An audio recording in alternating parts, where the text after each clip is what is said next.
Good afternoon, everyone. Welcome to the last roundtable discussion of the conference, Entangled Englishes in Translocal Spaces. The discussion will be on Entangled Englishes, implications for language in education policy and practice. We have Professor Arifa Rahman from University of Dhaka as the moderator and discussant of the session. I would now request Professor Arifa Rahman to moderate the roundtable discussion, please. Thank you. Assalamu alaikum and good afternoon. I welcome you all for this final roundtable of the ULAB International Conference on Entangled Englishes in Translocal Spaces. The conference has scheduled about 3 roundtables, and this is the final one. So this final roundtable is focusing on the language education policy in Bangladesh, and it's been titled Entangled Englishes, Implications for Language in Education Policy and Practice. And we look forward to the deliberations of our learned panelists. We have 4 panelists on this roundtable, and they are Professor A.M.M. Hamidur Rahman from Daffodil International University, Bangladesh. Then we have Professor Syed Muhammad Ghulam Farooq, the Director General from the Directorate of Secondary and Higher Education of the Ministry of Education. And we have, of course, Professor Syed Manzoorul Islam, a stalwart in this field from the University of Liberal Arts, Bangladesh. And last but not the least, we have Dr. M. Obaidul Hamid, all the way from Australia in the University of Queensland. The panelists, if I can just lay down a bit of the rules, the ground rules we're going to follow. Since we have a 1-hour slot, the panelists will have 10 minutes each to present their views. And then I'll try and attempt an 8-minute sort of synthesizing and reflection on the discussions and the way forward. Somehow I've been given this title, Disentangling Englishes from Colonialism, Social Class, Social Injustice, and Inequality. And then finally, I'll open up the session to comments and questions for the next 6 to 8 minutes before we wrap up. So I would now first like to invite Professor A.M.M. Hamidur Rahman, who will speak on colonial time and space entangled in the language and education policies in post-colonial Bangladesh. Oh, can you see my screen? Yes, we can. Okay, thank you. I have used this title, Entanglements and Disentanglements in Policies and Practices of Teaching English in Bangladesh, Past and Present. Okay, so first of all, British colonial disentanglement policy. The British did not want to entangle Indians in learning English for nearly 100 years. They established colleges at Haileybury in England and Fort William in Calcutta to train British officers in indigenous languages and culture of Indian people. Persian was the official language of the Raj during the long period. But Macaulay's 1835 minutes actually entangled Indians in learning English honestly for jobs with the British Raj needed competence in English. Universities established in Calcutta, Madras, Bombay, and Dhaka to provide higher education through the medium of English. Now, here is a dichotomy. On the one hand, initially they're denying opportunities for learning English, although privately it went on, but later on granting limited access. And this has been called by critics as 2 sides of the same coin of colonial convenience. But another picture is seen that the Muslims in India, still lamenting over the loss of hegemony, had been disentangled themselves from learning English until Sir Syed Ahmed established Aligarh Muslim University and started the Aligarh movement. And Muslims in India gradually started to entangle themselves with English. And continued entanglement during Pakistani rule, because during Pakistan time, English could not be disentangled due to diversity of languages in different provinces in the country, and English remained as the official linked language within the country. There's also the Bengali language movement in the then East Pakistan against the attempt to impose Urdu only as the state language of Pakistan. So attempted Urdu entanglement was fought back. Entanglement of English in independent India. In India too, despite the wish of the Indian government to introduce Hindi as the national language, English could not be disentangled due to the diversity of languages and rivalry among Hindi and non-Hindi states. So still today, English is entangled as the de facto national language of India. Disentanglement efforts in Bangladesh. After the independence of Bangladesh, born out of strong nationalistic feeling, due to patriotic fervor, Kudrat Khuda Education Commission report of 1974, Bangla Procholon Ain of 1987, efforts are made to disentangle English from national life and higher education. The Kudrat Khuda report proposed the start of the teaching of English from grade 6 and imparting higher education through the mother tongue. But successive educational policies laid emphasis on the teaching of English. It is now being taught as a compulsory subject from grade 1 to grade 12. In most higher education institutions, English has been entangled as the medium of instruction for getting good jobs. Even within the country, competence of English is highly valued.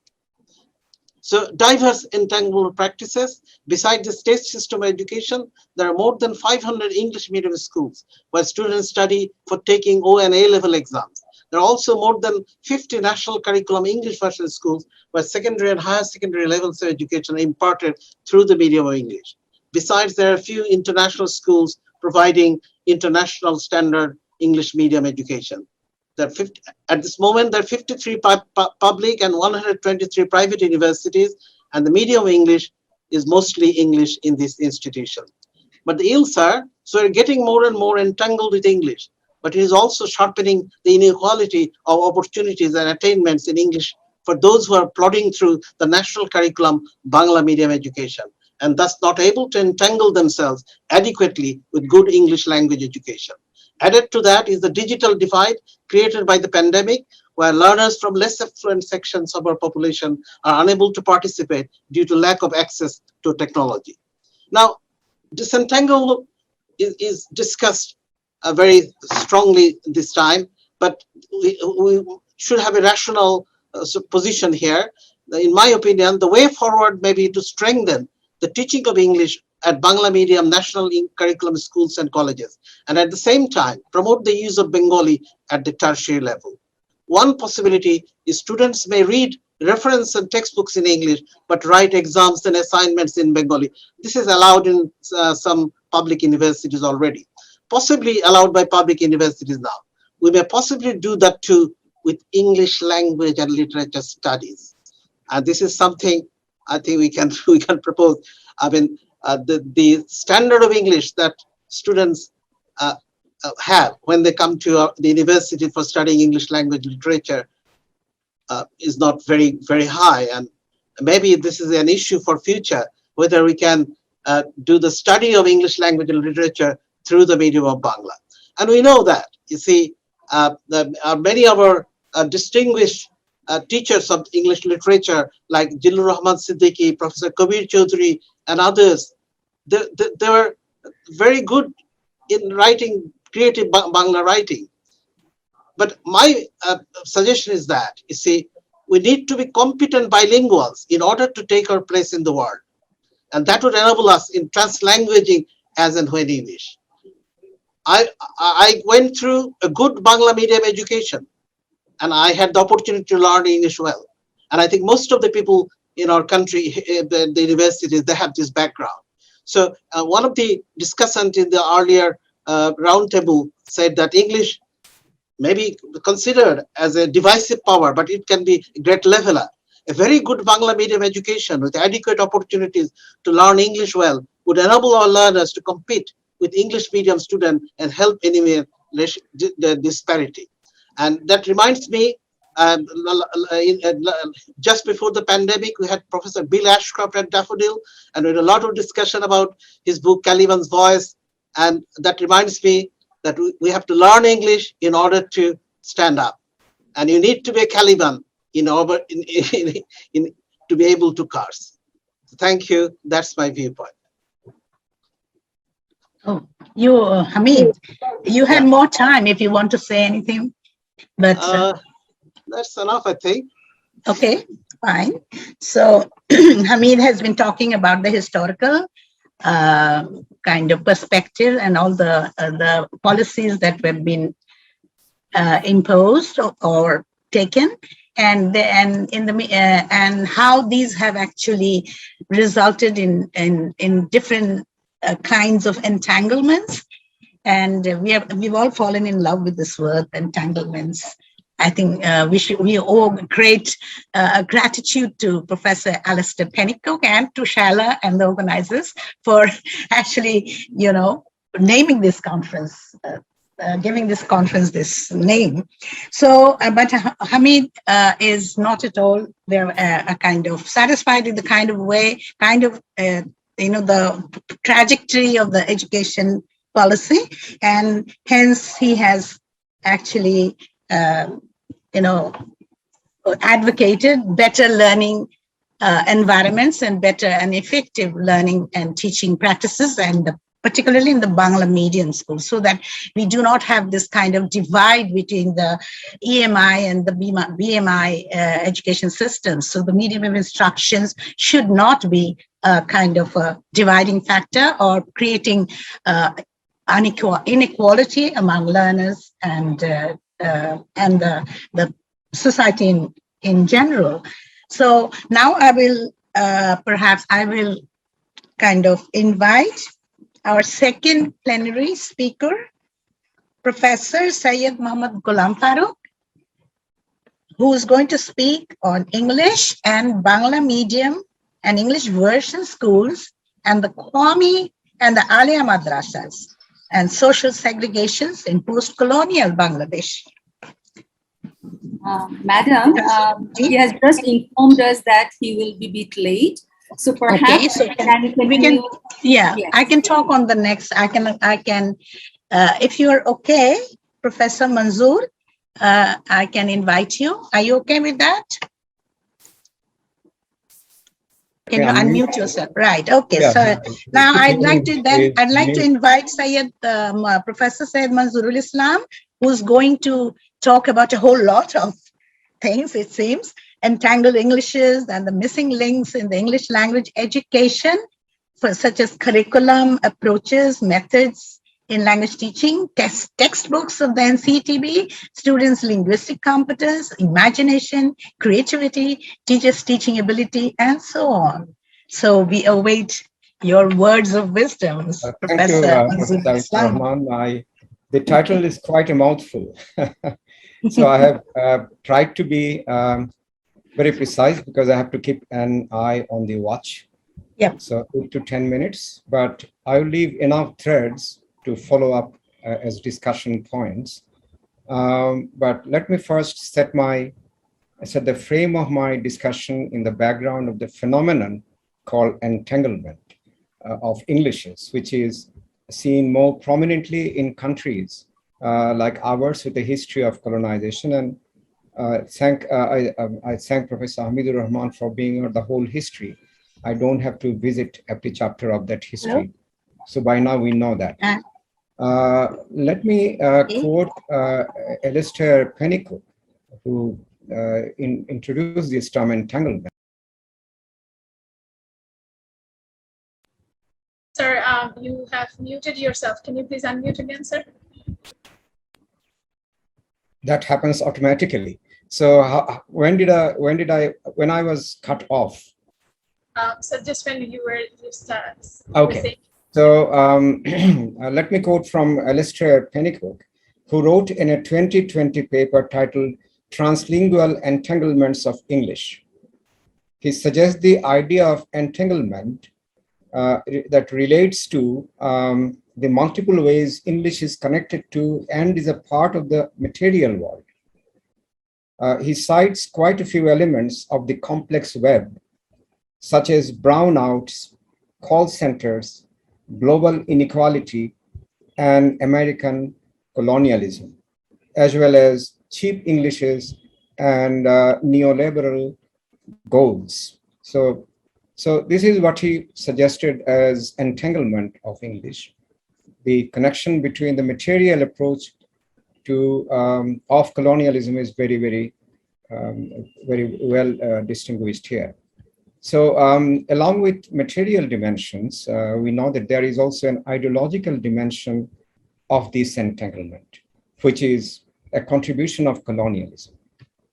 The link between entanglement of languages and colonialism, which used and still uses ideology to justify its material operation, is important to keep in mind, as it will help us to locate the missing links in our English language education.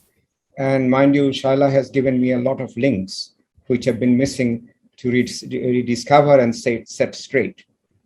Okay, so English was brought, I'll be very brief here. English was brought to our country as an integral part of modern education, as the British defined it in the 1830s. The colonialist aim, as Lord Macaulay quite unashamedly pronounced in his Minutes on Education, was to produce a class of Indians who would be, who except for their blood and color, would be in every other sense English, in their tastes, for example, morals, for example, in their intellect. They were expected to serve colonial interests, help strengthen its material base, and propagate its ideology. They constituted a small class of elites with prestige, social and upward mobility, and power. Let me quote from Aleister Penick again, who had suggested in Critical Applied Linguistics, a very seminal book he had written. He shows how material and ideological dimensions presuppose an understanding of language as power. Throughout the British colonial period, English taught in thousands of schools and colleges and missionary-run private institutions conveyed to learners of English that sense of power, which contributed to an unequal social exchange. Even in today's post-colonial times, English in the Indian subcontinent, which includes very much us and many other countries, continues to marginalize regional languages. And look at the ethnic languages in most of the countries, nearly forgotten. And regional languages are also marginalized. And English dominates the economic, political, and media landscapes. It stands in the way, English also stands in the way of a balanced language ecology involving distribution of equal spaces to all the languages. This is what Professor Hamidur Rahman had been talking about, allocating equal spaces to all the languages. That ensures a balanced language ecology, without which English just cannot function properly. As we in Bangladesh went through a brief period of colonization after 1947, we saw the operation of this unequal exchange. English opened doors to the job market, privilege, and power. The language movement of 1952 gave rise to a language nationalism, which was used more as a defense against and as a counter narrative to the Pakistani colonialism than as a cultural force to promote Bangla language and culture among the grassroots. Well, the elite was always in support of Bangla language and culture, but what about the masses? There was no attempt to imbibe them with the ideals of either language or culture. They remain outside of the scanners. And after independence, language nationalism, unfortunately, targeted English, believing that, that's proverbial, chopping off your head would take care of the headache. In our haste to prioritize Bangla, there is nothing wrong with prioritizing Bangla, but there was a haste involved. In our haste to prioritize Bangla, we forgot that transiting to Bangla needed years of preparation to lay the ground. The first thing we needed was decolonization. not just of our institutions, for example, administration, judiciary, education, but our minds as well. That never happened. Other factors like stakeholders' consent and cooperation, ability to manage the changed ecology. What would happen if Bangla becomes the only language of study, English not even available to students until grade 6? How do you manage that situation? A language policy detailing a roadmap of the transition. Now, these were completely missing. Now, Shala here is one of the first missing links. The first one, the colonial model of English education in our country, which suppressed the Gurumukhi Vidya, which was a kind of teacher-centered education in which learners actually resided in the houses of the teachers and learned everything in a very practical, hands-down way. That was the first missing link. The second one, we had done that in our haste to turn Bangla into the most important language, we missed another link. Now, the middle and upper middle classes, and that's an ambiguity here, the stakeholders, that is, the business and corporate circles, even academia and professional bodies, mind you, and other bodies like the judiciary, they, however, continued their support for English. In the higher courts, particularly in Supreme Court, Bangla had just been introduced in about a couple of 4 years back. Otherwise, English ruled over our judicial system. So that happened, and as a result, what happened was we saw a spectacular rise of English medium schools throughout 1970s and 80s, and a correspondent emergence of language inequality that it still persists in a more serious way even today. The uncertainty continued throughout the 1980s, although there was a strong realization that we could not dispense with English. So that was a very strong realization. And it was not a colonial model we were reinforcing, it was a practical need. What happened was that realization was strengthened by several factors. For example, our entry into global business.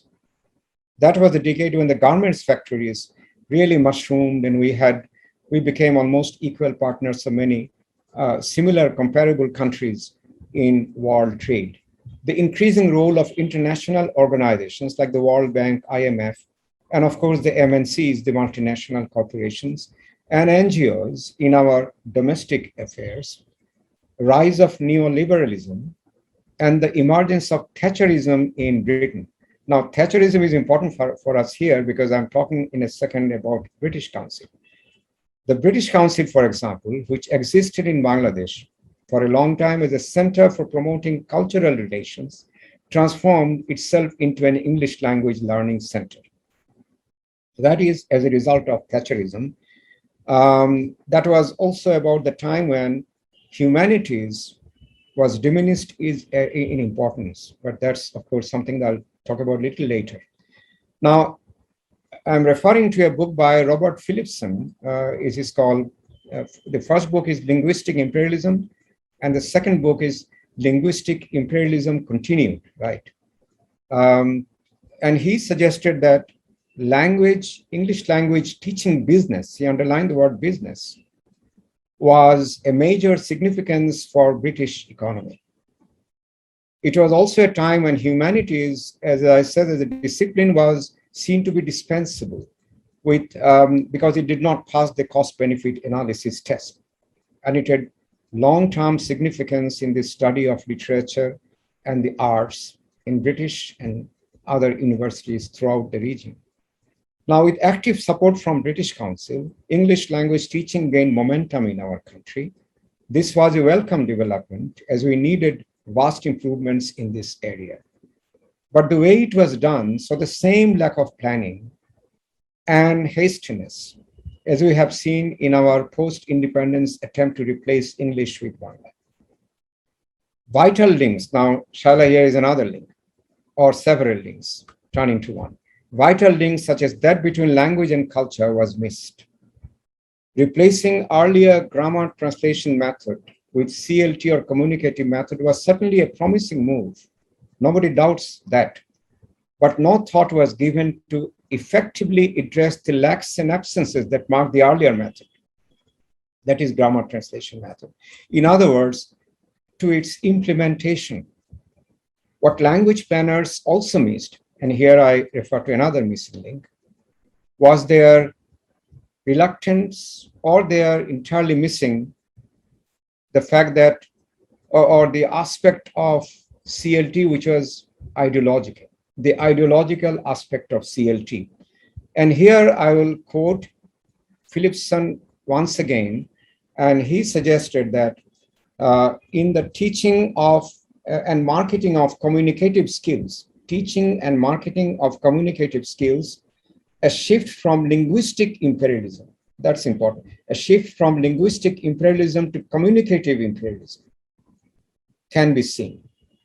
He suggests that dissemination of American ways of speaking and the forms of communication, genre and style, also promotes the dominant consumerist culture, which globalization is extending worldwide. Now, CLT thus thrives even today more as an area of research and academic discourse than as a well thought out field of application. Years of CLT practice has not made any significant improvement, I'm sorry to say, in our learners' communicative abilities, although it had the potential to change the English language landscape in our country if properly implemented with enough thought given to its implementation. The missing link here is adaptation of the method to local needs. That thought was never given. And a slow building of the base first, rather than taking a top-down approach. And devising ways to teach millions of learners. Remember, English language had to be democratized in that sense. The millions of learners, to teach them, you have to devise ways and you have to teach them in an equitable, effective and outcome-based manner. For this to be done, there should have been thousands of qualified, trained, and enthusiastic English teachers, thousands, literally thousands of them.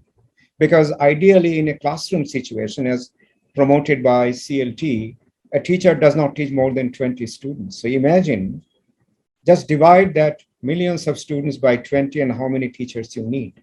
And they have all to be very, very qualified. They certainly were not there.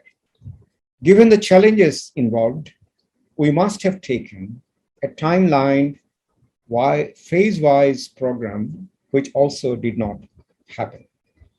An important link that is also missing is a fully functional national education policy. We do have one, NEP 2010, but it is more or less more forgotten than applied. We have a national curriculum 2012, which is long on ideas. I have read this, very long on ideas, but very short on a doable hands-on approach. It certainly cannot substitute for a language policy.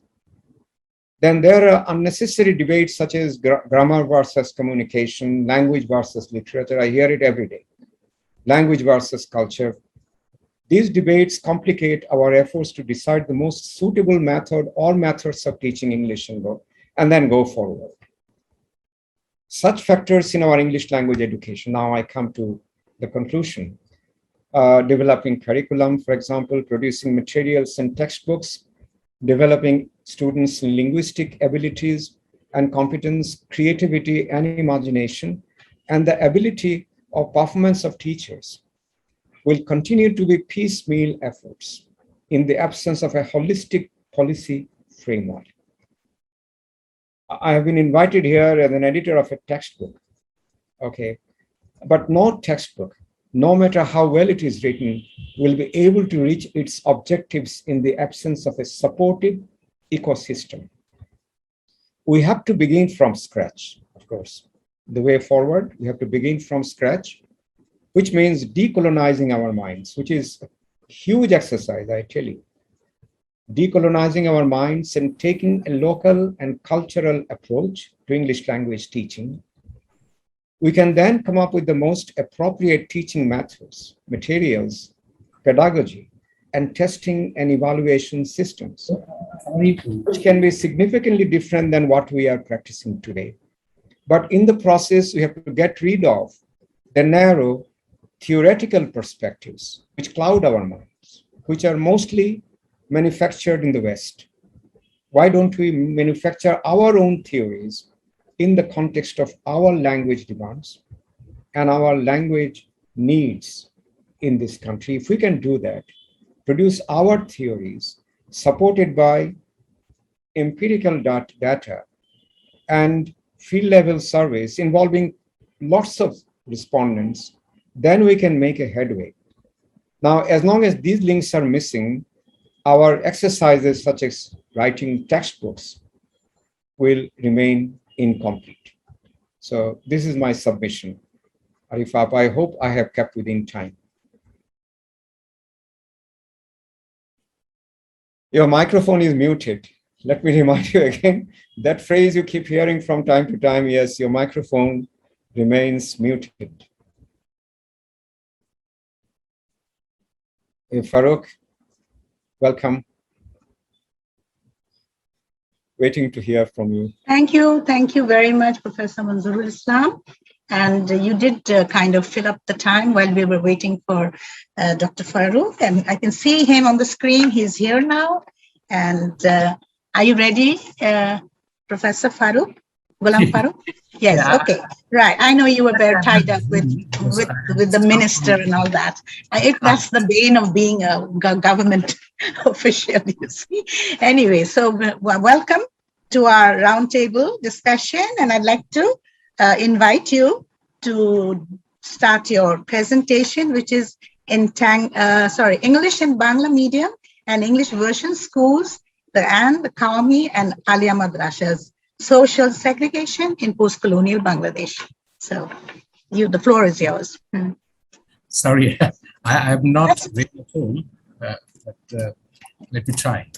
Let's try what to say about it. But I mean, from the title of the conference, I thought that this is about entangled Englishes, and what I meant and understood by entangled English is that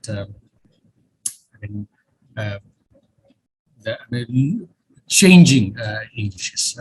What I understood, that losing the purity of the different varieties. That is what I understood from. I have read, I think, one article from Penick, and I understood from that he meant this. But I didn't know that I had to talk about these things. But let me talk about something about our language policy. I mean, possible language, English language education policy. We don't have this kind of English language education policy. Perhaps very few countries have English language education teaching policies. And the countries which have this kind of policy, like South Africa,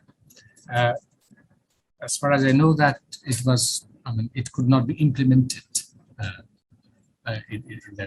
There was, I don't know why, but the policy was not implementable in South Africa. In United States, as far as I know, there is no English language teaching policy or something like this. And we don't have this. But the problem, you know, that we have gone through a lot of trial and errors for a long time. I have just heard that Manzoor sir was talking about different phrases, like our traditional English language teaching was changed by this communicative approach, maybe in 80s, as far as I can remember, in 80s. It was introduced on schools, but later on it was found not very successful, this communicative language teaching, due to various reasons. And then again, when I see the textbooks nowadays. Sir, can you speak a bit louder? Yes, I think there is a problem my connection. All Thank right. you, sir. Thank you.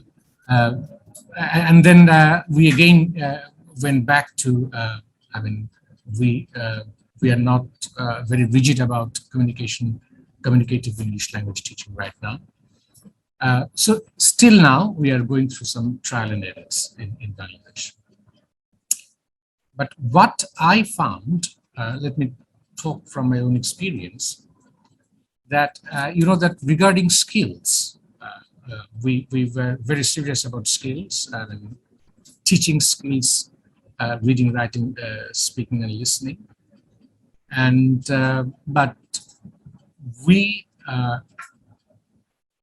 didn't dare to introduce speaking and listening in assessment in our secondary and higher secondary education. We couldn't do that. It means still, like the traditional way, we are still assessing the reading and writing only in our assessments. Why you couldn't do it? Because we couldn't trust our teachers. That is the main reason. Because technology is not that difficult right now to manage. We cannot trust our teachers. We could not trust our teachers. Because this school-based assessment or college-based assessment, we couldn't establish because of this distrust of teachers. And there are reasons to distrust our teachers. The reasons is, that one of the reasons is the practical examination, the practical science examinations, the evaluation is not trustworthy. It is not reliable. People agree that the students, they are getting 25 out of 25, even if they didn't enter into the science lab in the whole education life, in school life, college life. So this kind of thing is happening. That's the reason why we couldn't trust our teachers, and we couldn't introduce listening and speaking in our schools. But let me tell you, I can see a sign of very positive change right now in our country. Very positive change. You know that in Corona time, we introduced assignment. In the name of assignment, there are some activities in schools and colleges which started from November 2020. And we did a study, impact study on these assignments. And we found that our teachers are not really that much untrustworthy. We can trust them, our teachers. And this year, 1 month ago, our education minister declared that this assignment numbers can be considered as the part of the grading numbers of our students in SSC and HSC examination. That means this might be included in our public exam grading, this school-based assessment or college-based assessment. And till then, I'm even today, I'm visiting schools and colleges. Today, I also visited a few schools and colleges in Chittagong to see the standard of evaluation, to see the attitude of the students regarding plagiarism. In assignment, there are scopes to plagiarize from YouTube or from Facebook, something like this.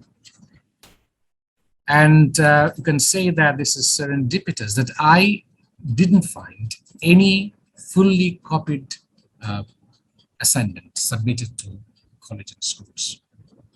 And what I found, the evaluation is very much trustworthy, very much reliable, our teachers' evaluation. And what I am trying to motivate throughout the country, across the country, I'm traveling around the country, and I think teachers are convinced that if they can establish this school-based or college-based assessment through assignment, this is a very good way to enhance the status of the teachers in the society. If they can do it in a reliable way, if the state and the society can trust teachers in these school-based and college-based assessments, their image and their status will be much enhanced, and this is the only way to to get back the lost image of the teachers, the lost status of the teachers. So I think we can go to this kind of assessment. These skills. What we couldn't do for a long time, and I hope that from the next year we can start these things. Regarding, I also heard something about some talk about English as the medium of instruction, and what I found, I don't have much experience in it. I wrote a few articles on language education, on language policy, on the possibility of using mother tongue as the medium of instruction at tertiary level in Saudi Arabia. I did a long study in Saudi Arabia using Arabic as the mother of instruction at tertiary level. And what I found from my small experience, what I found that which is the best, what should be the best for our country, which medium? What I found that in our country right now, the English, the proficiency which we expect from the students, we're not getting it. This is for sure. But at the same time, I also feel that they don't have their efficiency in Bangla too. In a similar way, they are inefficient in Bangla, not only in English. This is not English specific. We can say that this is language specific.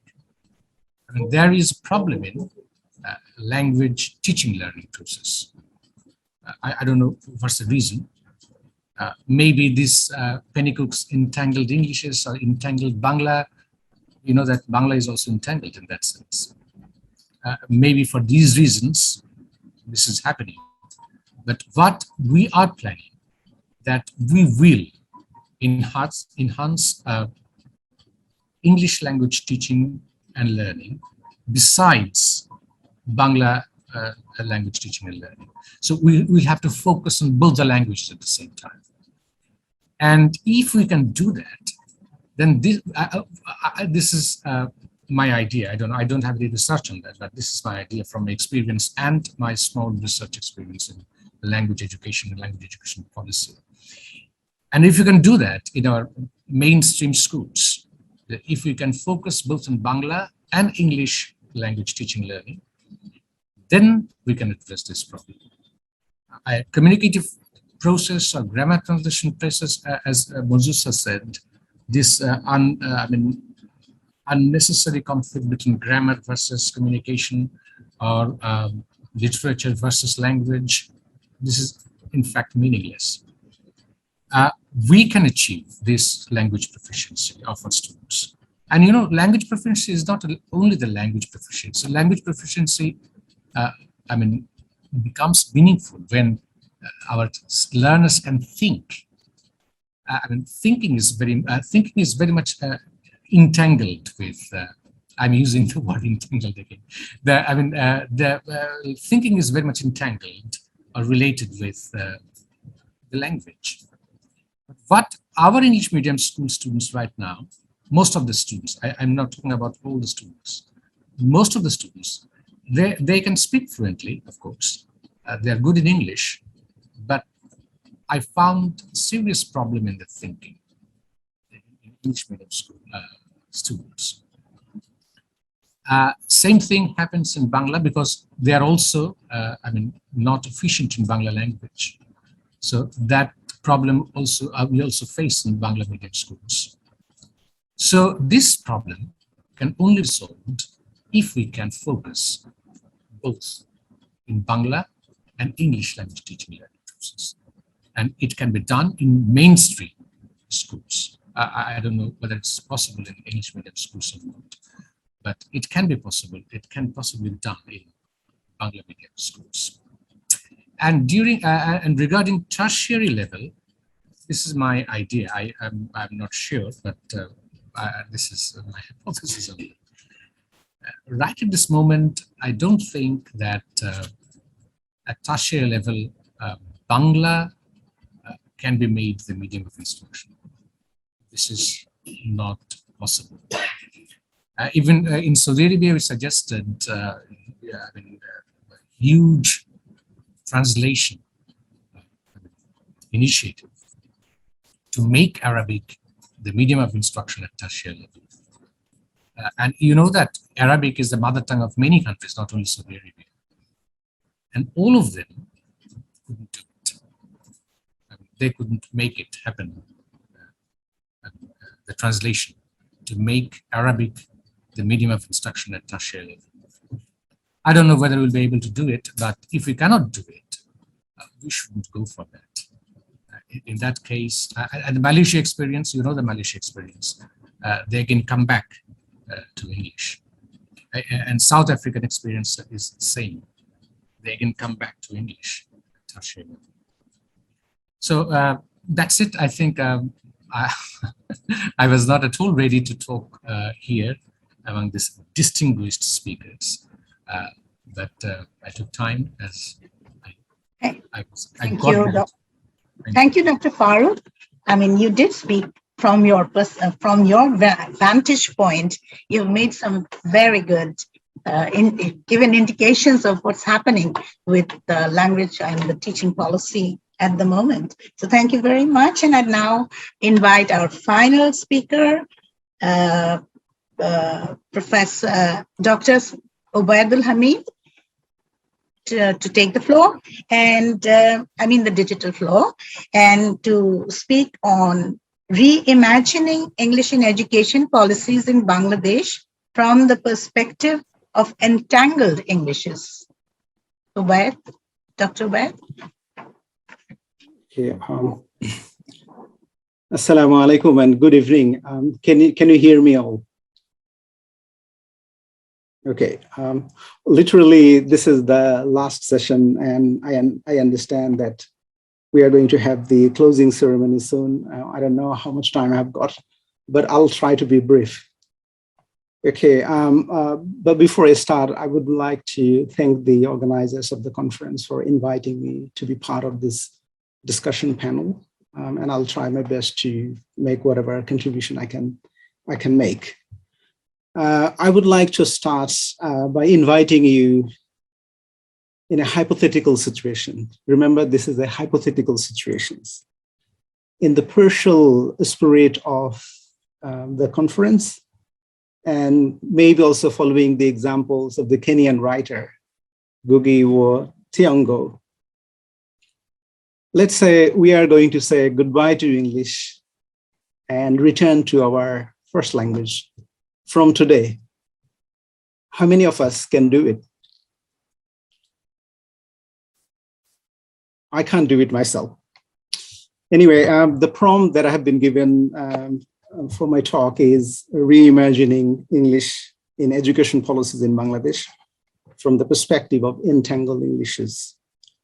This act of reimagining is difficult, there is no doubt. If I take this as sort of a subjective, very personal kind of experience or exercise, then I can do it. It can be fun. I can create a personal linguistic utopia. But of course, I have been asked to draw lessons for language and education policies in our country. That is, of course, a different call. Anyway, I will focus my talk on 3 points related to the topic. First, we will try to make sense of entangled Englishes. I understand already there has been a lot of discussion, but I would like to point out some of the characteristics drawing on Penick's writings and also his presentations. Second, I will talk about some of the challenges in the reimagination. for policies and also pedagogies in the light of entangled Englishes. And I will finish with a very modest proposal. So the first point, what should we understand by entangled Englishes? I'm not going into detailed descriptions, but I think there is a very useful, very helpful description included in the conference theme. So you may like to take a look at that one. For me, maybe a useful way is to identify some of the characteristics. And if I do that, perhaps the first characteristic that I will point out is the interconnectedness of Englishes.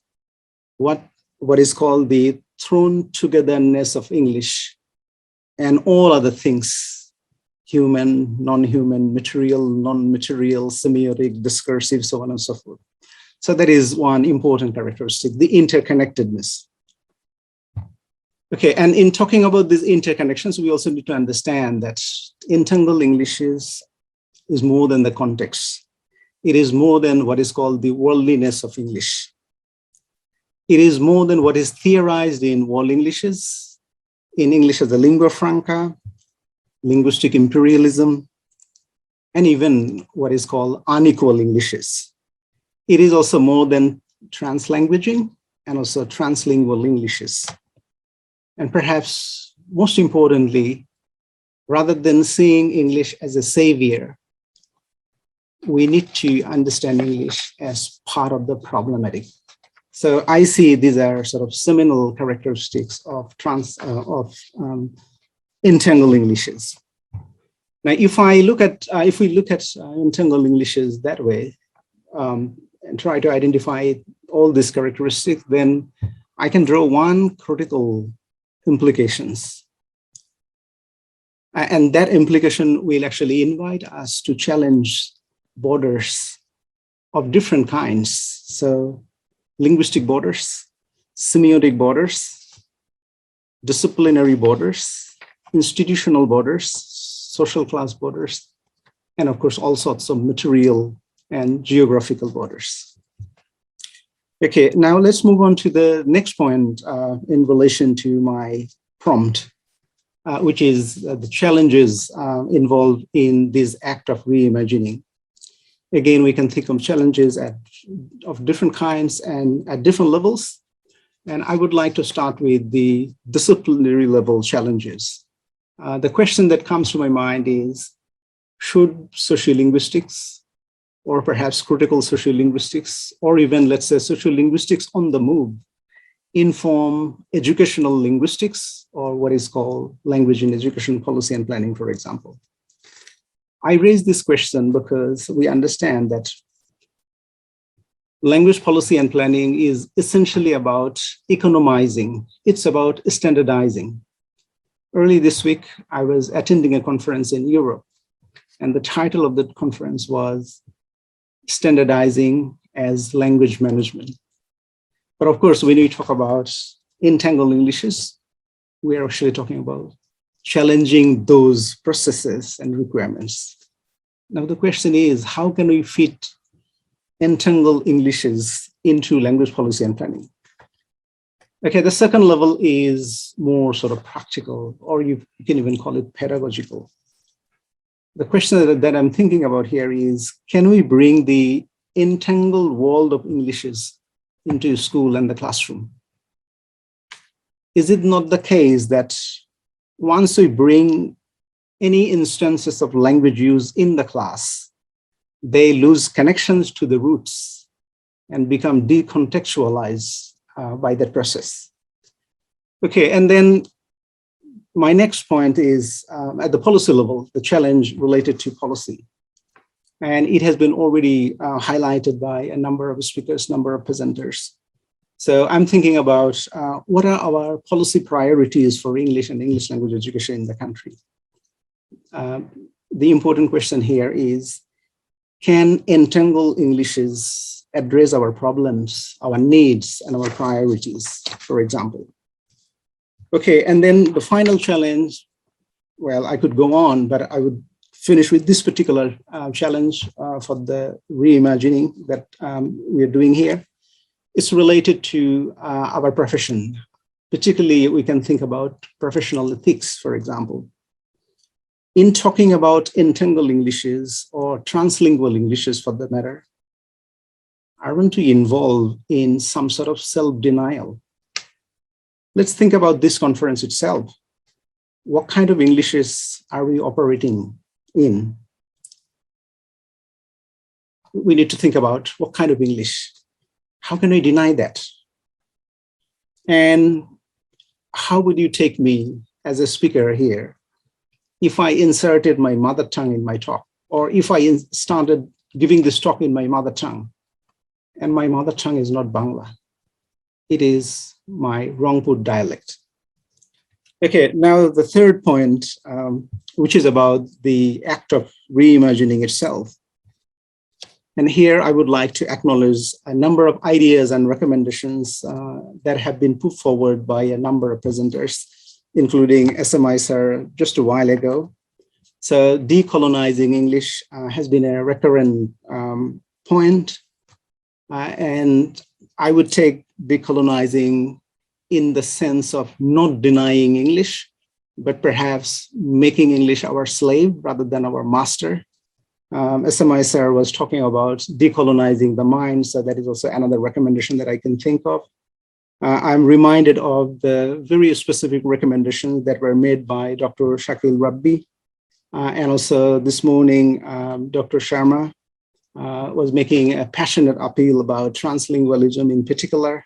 And finally, Professor Azfar Hussain also mentioned critical education for developing critical consciousness and awareness.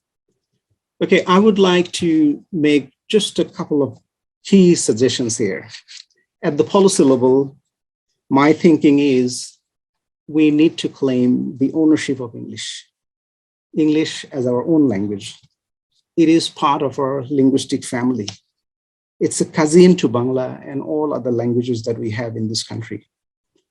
I was pleased to hear that the education minister made suggestion in that direction in the opening ceremony just a couple of days ago. And then finally, at the level of pedagogy, we need what I would call the interrogation of English. The aim of this interrogation is to help us to understand that English is not innocent. This interrogation can show all the tentacles and entanglements of English. Thank you very much.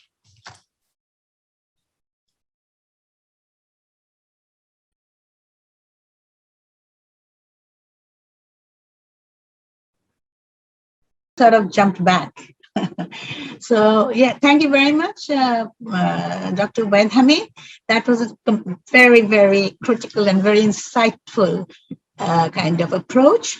And you've really kind of, I mean, all these doors have been opened, and I mean, the doors were always there. People were talking from bits and pieces, but in this panel, we seem to have kind of really gone in full throttle to look at all these different these assemblages, as Professor Penick had said, you know, these bits and pieces of all these policies and all these directives and all these kind of trends that we have gone through in Bangladesh for the last 50 years, and also before that, the historical background, all these have actually created these bits and pieces that have assembled, or assemblages that have come together to form this entangled Englishes, the prospect of the entangled Englishes that we now are facing.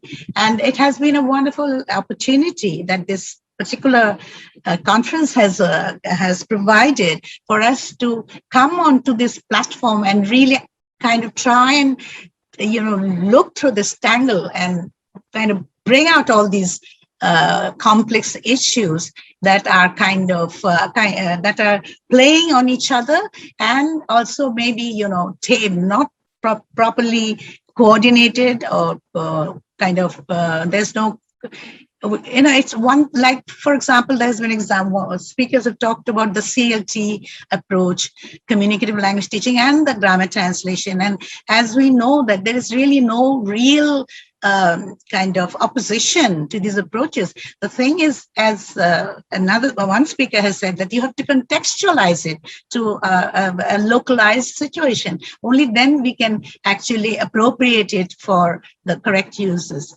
And one other entanglement that Professor Farooq has actually looked at the assessment system, and he was very positive about something that the government seemed to be doing during the pandemic about school-based or college-based assessment. And he felt that it was going well and they might introduce it later on. But I would like to put in a word of caution.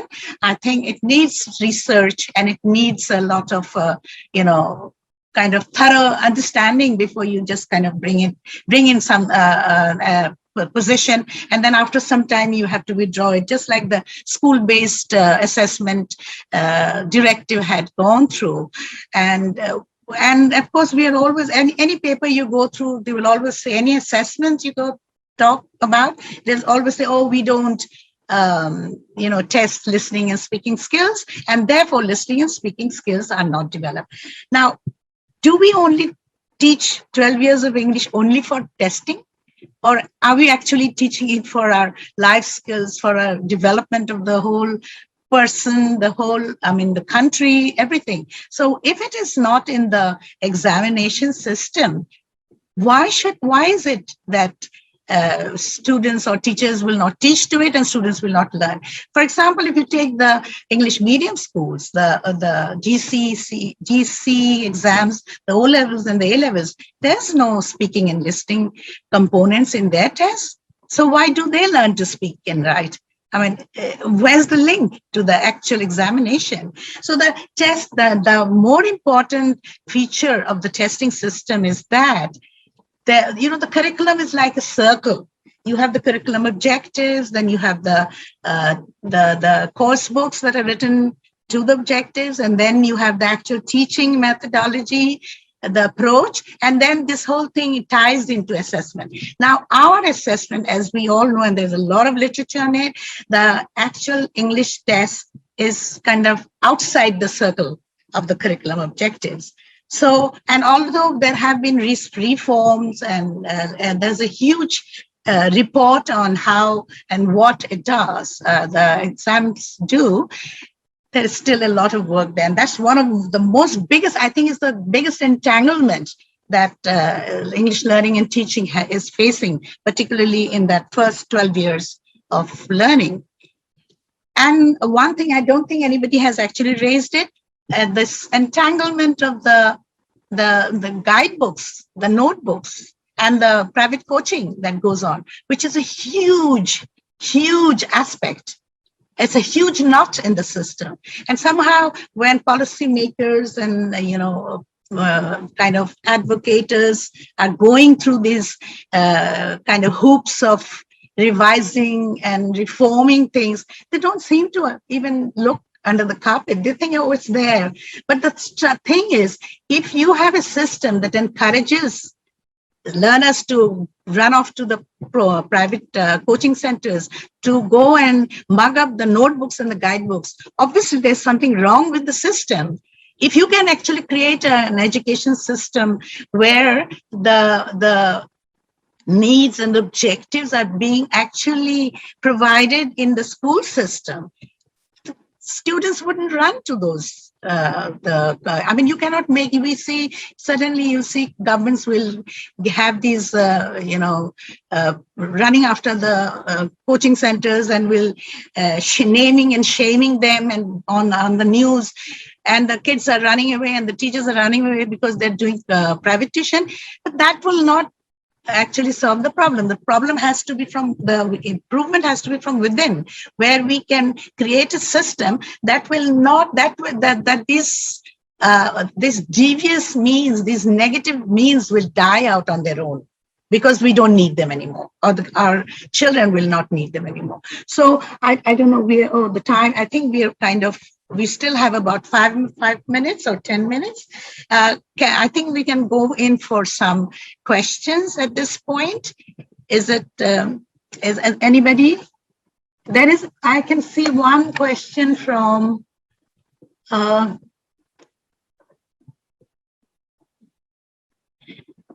somebody called Faisal Ahmed, or is it? Is there any question anybody wants to say? I mean, you can unmute yourself, or you want to comment. Someone from here is saying, who is this? Rafi Saleh. He says, going beyond the Bangla medium, English medium dichotomy, can we go for a 3-language policy? Students will learn Bangla, English, and a language of their choice. In that case, the indigenous students would be able to learn their languages in mainstream education. Also, students won't learn the languages as isolated subjects, but languages would be purposefully meshed with or integrated into content area courses. So that's something that has been suggested. Would the panel, any of the panelists would like to answer that? A 3-language policy? Ubaid, that would be very good for you. You can do your Rangpur accent as a third language. Okay. Thanks, Apa, and thanks, Rafi, for that interesting question.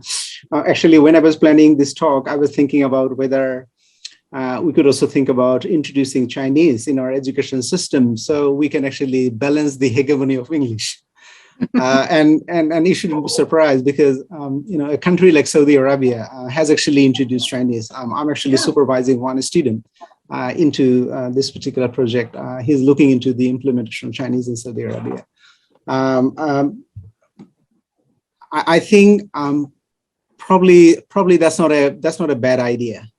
I'm not saying that we should go for Chinese, but I think we talk about language so much, but probably still we sort of go a bit go around English and Bangla and only occasionally our indigenous languages. I think the world is changing. Not for English, for other languages as well. And in this world, as English becomes a common currency, we can't actually assert our distinction with reference to English. We will actually need other language skills. So probably it's a good idea to think about, other languages, and that will give, more choices to our students. Differently, there are many students who are not interested in English, maybe they would be interested in other languages. Could be Arabic, could be French, Japanese, or even Chinese, for example. Thank you, Ubaid. There is another question is by Sabrina here, Sabrina Ahmed, and she points to the fact that when the NCTB is designing textbooks like the English for Today, there are very few teachers from primary and secondary schools in the writing project. It's usually, people from the top down, which does it. She's kind of critiquing that.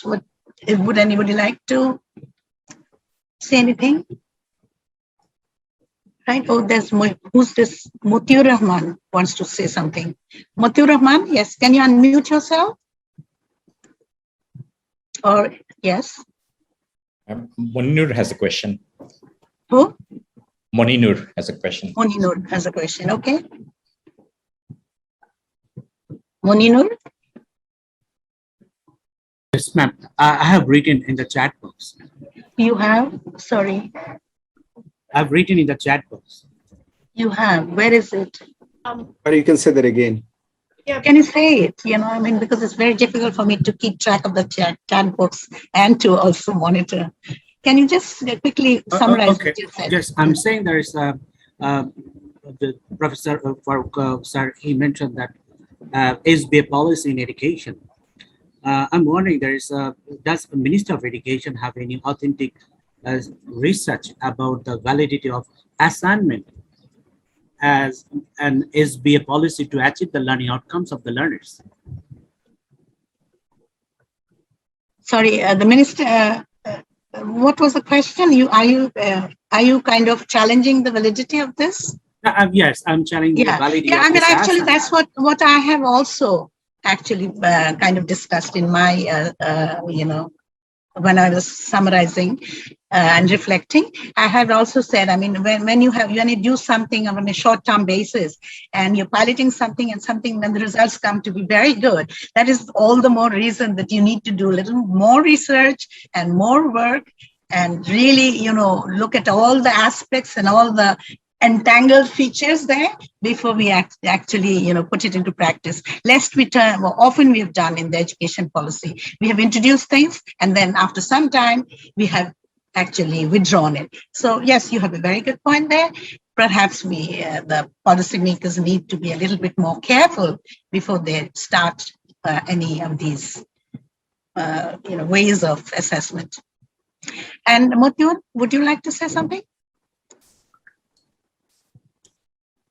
You had your hand up, Muthu Rahman? Or am I wrong?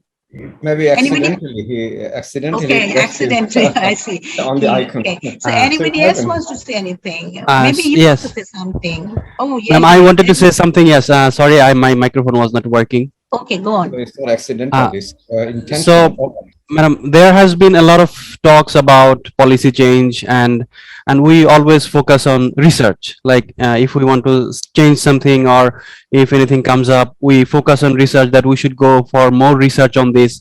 Now, my question is actually very basic. Like, what is the result of the research that we already have?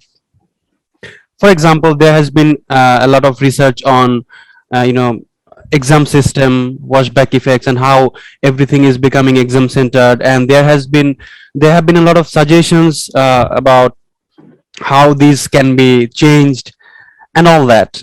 But who will build the cat? That's the main point, I think. So if I go for more research and if I come up with more results and more suggestions and everything, now the question is, we can go for researchers, but what about the policy changes? As language teachers. Thank you. Thank you, Muthu. I think you've really touched a very good point, that there is no kind of coordination. And I, as a researcher myself, I would say the research is like the watchdog of policy and practice.